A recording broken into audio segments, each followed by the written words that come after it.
présage défavorable. S'il paraît au combat, l'issue lui en sera fatale.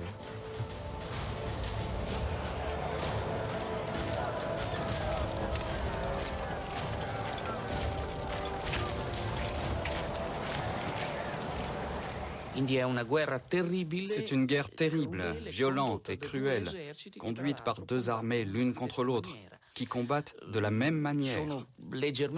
Les membres en sont légèrement différents à l'intérieur, mais ce sont tous des citoyens romains, les uns comme les autres. Les forces qui s'affrontent à Philippe sont des forces énormes.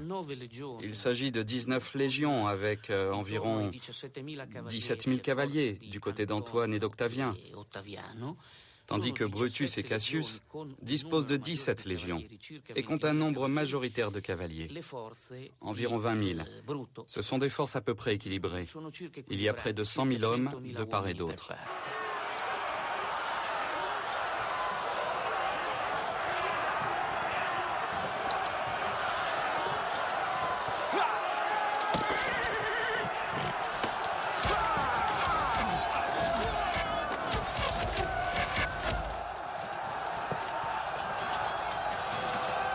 Antoine réussit à franchir la palissade. Il peut à présent contraindre l'ennemi au combat rapproché.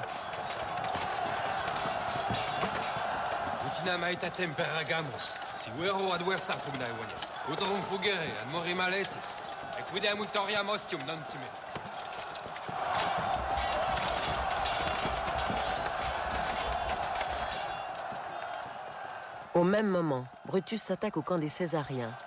Octavien est invisible. Devant le peu de résistance rencontrée, Brutus s'empare aisément du camp. Milites Romani, propagator, ut Caesaris caedem, persequamur.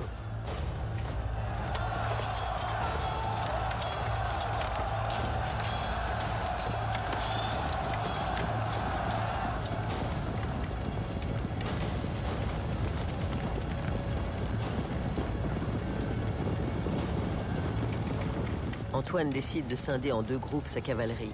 Le premier groupe se charge de prendre à revers l'infanterie de son adversaire, tandis que le deuxième groupe, conduit par lui, part attaquer le camp de Cassius.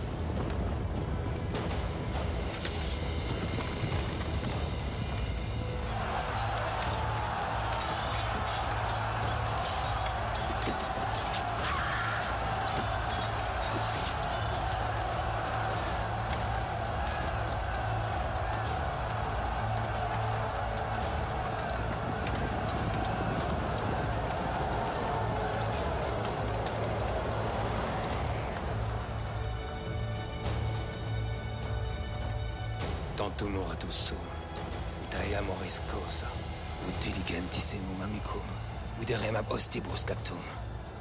Cur recusas, ne decorem estaloas! Antoine remporte une éclatante victoire.